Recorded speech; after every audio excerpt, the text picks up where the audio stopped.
के चुनाव घोषित हो गए हैं तो एक खास बात ये हुई कि जो महागठबंधन बिहार में है, जिसके तर्ज पर इंडिया गठबंधन को बनाया गया है, उसके लिए एक जो सैंपल सर्वे है या अपनी ताकत का परीक्षण करने का एक अच्छा मौका होगा। निश्चित तौर पर कांग्रेस ये जानती है कि अगर सारे विपक्ष के दल एक साथ रहें तो नरेंद्र मोदी को राज्यों में और केंद्र में दोनों जगह रोकने में आसानी होगी। लेकिन जातीय जनगणना का ये जो खेल नीतीश कुमार ने खेला है, ये एकदम जाकर सही जगह बैठ गया है। कम से कम अब बिहार में इसका फायदा होगा कि नहीं होगा आगे चल के चुनाव में समझेगा, लेकिन महागठबंधन में, इंडिया गठबंधन में नीतीश कुमार का कद बेतहाशा बढ़ा है। कानून में संशोधन करके उन्होंने आनंद मोहन को रिहा कराया था। आनंद मोहन, जिन पर आरोप लगता है कि एक दलित अधिकारी, प्रशासनिक अधिकारी के ऊपर उन्होंने हमला किया था और बाद में उस अधिकारी की मौत भी हो गई थी, ये आरोप उन पर लगता है। इस कारण से ही उन्हें सजा मिली भी थी। लेकिन इसमें जो सजा की अवधि थी वो पूरी करने के बाद भी वो जेल में थे और कानून के प्रस्ताव के तौर पर कानून के जो प्रस्ताव बदलाव किए गए, उस आधार पर ही उन्हें बाहर निकलना पड़ा। नमस्कार, भारत लाइव देख रहे हैं आप। ये भयंकर खबर है। खबर इतनी भयंकर है कि इससे पहले कि ये भयंकर खबर आपके राजनीतिक मस्तिष्क पर, राजनीतिक सोच पर एक भूकंप सिला दे, आप कहीं इत्मीनान से पहले बैठ जाइए। खास तौर पे अगर महागठबंधन के सपोर्टर हैं तो देखिए, महागठबंधन ने बिहार में कई एक्सपेरिमेंट्स किए। इन एक्सपेरिमेंट्स का फायदा महागठबंधन को खूब हुआ। निश्चित तौर पर आसपास कोई चुनाव माने इंस्टेंटली नहीं है, इसलिए इसका रिजल्ट हमें 24 और 25 में ही देखने को मिलेगा। लेकिन आज जब 5 राज्यों के चुनाव घोषित हो गए हैं तो एक खास बात ये हुई कि जो महागठबंधन बिहार में है, जिसके तर्ज पर इंडिया गठबंधन को बनाया गया है, उसके लिए एक जो सैंपल सर्वे है या अपनी ताकत का परीक्षण करने का एक अच्छा मौका होगा। निश्चित तौर पर कांग्रेस ये जानती है कि अगर सारे विपक्ष के दल एक साथ रहें तो नरेंद्र मोदी को राज्यों में और केंद्र में दोनों जगह रोकने में आसानी होगी। लेकिन इसके लिए क्या कांग्रेस अपनी तरफ से कुर्बानी देने के लिए तैयार है? देखिए, नीतीश कुमार जो कि इस उम्मीद में गए थे बैठकों में कांग्रेस के साथ कि उन्हें इसमें जिम्मेवारी दी जाएगी, कोई बड़ा पद दिया जाएगा, लेकिन जातीय जनगणना का ये जो खेल नीतीश कुमार ने खेला है, ये एकदम जाकर सही जगह बैठ गया है। कम से कम अब बिहार में इसका फायदा होगा कि नहीं होगा आगे चल के चुनाव में समझेगा, लेकिन महागठबंधन में इंडिया गठबंधन, इसका कारण नीतीश कुमार का एक सर्टेन टारगेटेड वोट बैंक को अपने पाले में करना और भाजपा के खिलाफ, जो भाजपा की सबसे बड़ी ताकत है हिंदू वोट बैंक, उसको कहीं ना कहीं अलग अलग हिस्सों में बांट देना है।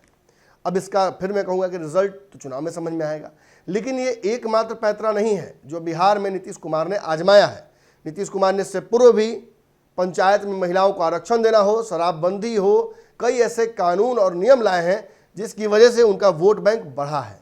इस बार भी कानून में संशोधन करके उन्होंने आनंद मोहन को रिहा कराया था। आनंद मोहन, जिन पर आरोप लगता है कि एक दलित अधिकारी, प्रशासनिक अधिकारी के ऊपर उन्होंने हमला किया था और बाद में उस अधिकारी की मौत भी हो गई थी, ये आरोप उन पर लगता है। इस कारण से ही उन्हें सजा मिली भी थी। लेकिन इसमें जो सजा की अवधि थी वो पूरी करने के बाद भी वो जेल में थे और कानून के प्रस्ताव के तौर नीतीश कुमार खुले तौर पर तो ये बात कहते रहे कि हम चाहते हैं कि वो बाहर निकल जाए, लेकिन ये सब कुछ दरअसल नीतीश कुमार का एक राजनीतिक स्टंट था। नीतीश चाहते हैं कि जो राजपूतों का एक बहुत बड़ा वोट बैंक है, उसे अपने पाले में करने में वो सफल हो जाए।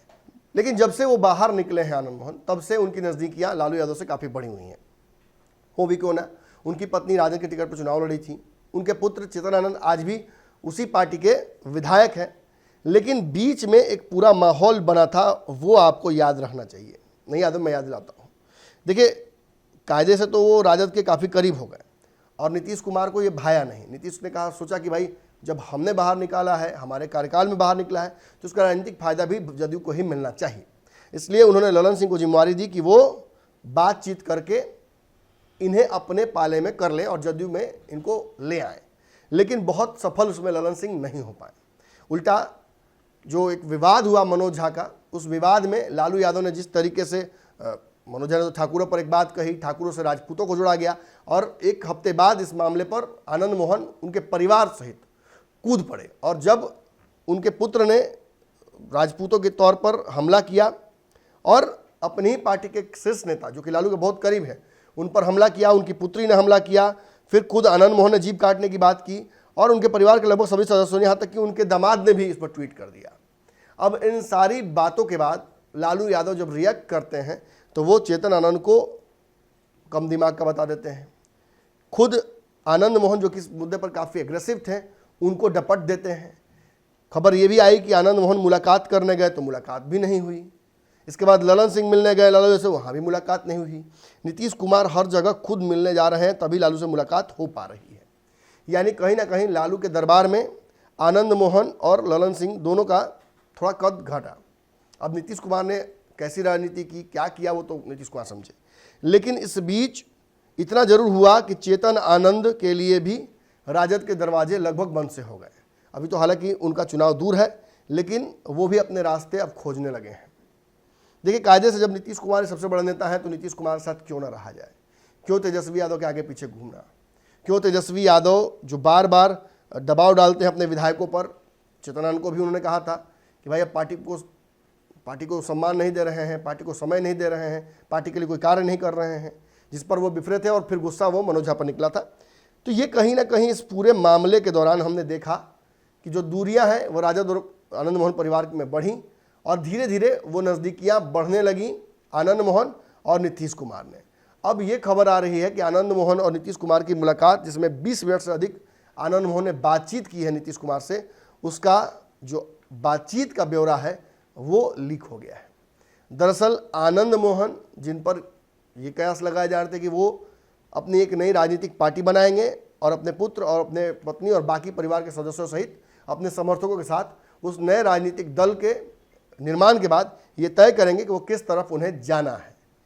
यानी आनंद मोहन एक नई राजनीतिक पार्टी बना सकते हैं, ऐसा अंदाज़ा लगाया जा रहा था।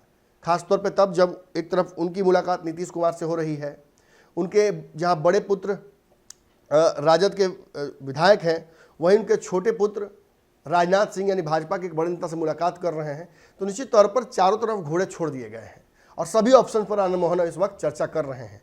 लेकिन अब जो सबसे भयंकर खबर आ रही है वो ये है कि जैसे ही ये जो आ रहा है, फिलहाल सबसे नज़दीक जो पर्व हमारा है दशमी, विजयदशमी, इस नवरात्र में ही, नवरात्र समाप्त होते ही आनंद मोहन अपने परिवार सहित जदयू की सदस्यता ले लेंगे। अगर सब कुछ ठीक रहा, सब कुछ ऐसा चलता रहा, तो निश्चित तौर पर यह फैसला वो सपरिवार लेने जा रहे हैं।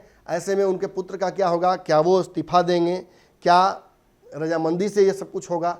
निश्चित तौर पर इन सारे चीज़ों पर एक सवालिया निशान खड़ा होता है। इतनी हड़बड़ी में विधायक की से अपने इस्तीफा भी देना सही नहीं होगा। तो क्या एक राजनीतिक पार्टी बनाकर पुत्र को फिलहाल राजद में छोड़ देंगे? ये सारी संभावनाओं पर फिलहाल चर्चा हो रही है। लेकिन इतना तय है कि अब बिहार के सियासी गलियारों में यह खबर आपको सुनने को मिलेगी कि आनंद मोहन अपने परिवार सहित जदयू यानी नीतीश कुमार का दामन थामने जा रहे हैं। राजद को निश्चित तौर पर एक बड़ा झटका लगेगा। तेजस्वी यादव की पार्टी में एक बहुत बड़ी टूट हो सकती है, क्योंकि उनकी पत्नी भी राजद के टिकट पर ही चुनाव लड़ी थी। ऐसे में जो ये मनोज झा का प्रकरण है, ये ठाकुर और ब्राह्मणों का विवाद है, या फिर लालू यादव द्वारा दिया गया बयान जो आनंद मोहन परिवार पर है, उनके पुत्र पर है, वो बुरा लग गया। कैसे हुआ? मुलाकात नहीं, उसकी वजह से नाराज हुए। क्या नीतीश कुमार का ऑफर बड़ा था? क्या आगे चल के नीतीश कुमार के साथ भी बात नहीं बनेगी? खैर, फिलहाल सबसे बड़ी खबर यही है कि आनंद मोहन का परिवार अब जदयू की सदस्यता जल्द से जल्द लेने वाला है। अगर ये वीडियो पसंद आई और वह बिहार के राजनीति और बिहारियत से सरोकार रखेनी तो सब्सक्राइब बटन दबा के चैनल के सब्सक्राइब कर ली। ओजे एगो घंटी बा, ओकरा बटन दबा देला से कुल सटीक और मारक खबर रुआ मुफ्त में मिल जाई। अगर रुआ पत्रकारिता के हमनी के नया प्रयोग में सहयोग कर चाहतानी तो ज्वाइन बटन दबा दी। पेटीएम नंबर नोट कर ली 9386816700। धन्यवाद।